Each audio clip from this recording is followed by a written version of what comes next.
அம்மா வச்சு ஒரு கவிதை என் மனசில் தோன்றதை சொல்கிறேன்.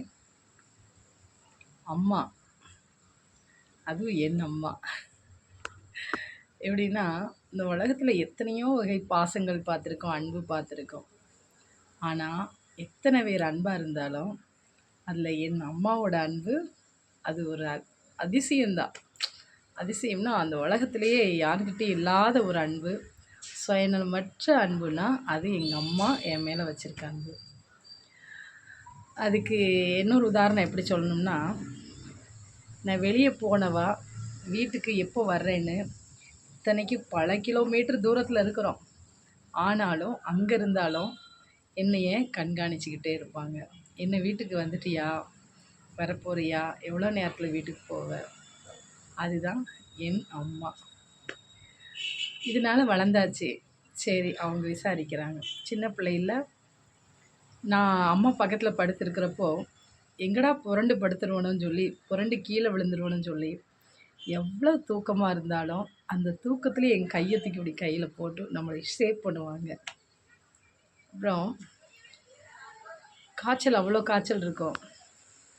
டாக்டரே கூட பயந்துருவாங்க, ஐயோ இவ்வளோ காய்ச்சல் இருக்குதுன்னு சொல்லிட்டு. ஆனால் மாத்திரை கொடுத்து குணமாகாத ஒரு காய்ச்சல் அம்மாவோட முத்தத்தின் ஈரத்தால், அது நான் உங்ககிட்ட சொல்கிறேன், அப்படியே மனசுக்குள்ளே அப்படியே தேன் வந்து பாயிற மாதிரி இருக்குது. அம்மானாலே இப்படி ஒரு இது. அந்த முத்தம் வச்சு அந்த ஈரத்துலேயே நம்மளுக்கு நெத்தியில் ஒத்தலம் வச்ச மாதிரி அந்த காய்ச்சல் பறந்து ஓடிடும். உண்மையா இல்லையா? அப்புறம் இந்த உலகத்தில் எல்லாத்துக்கும் இந்த சீலாவை தான் தெரியும். ஏன்னா எனக்கு ஒரு உருவம் இருக்குது, இந்த உருவத்துக்கு ஒரு பேர் இருக்குது.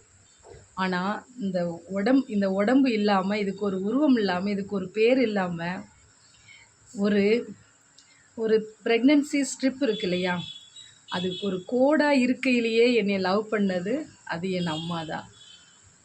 எங்கள் அம்மா மட்டும்தான். வேறு யாராலையும் அப்படி ஒரு லவ் பண்ணவே முடியாது. நான் சொன்னதெல்லாம் உண்மையா இல்லையான்ட்டு உணர்ந்து பாருங்கள். இதை அனுபவித்து ரசித்து கேட்க வேண்டிய விஷயம்.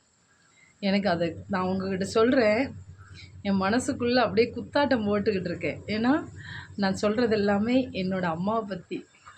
அதனால் பயங்கர சந்தோஷமாக இருக்குது. எங்கள் அம்மாவை பற்றி நான் ஒரு விஷயம் சொல்கிறப்போ இது உண்மையா இல்லையான்னு நீங்கள் சொல்லுங்கள்.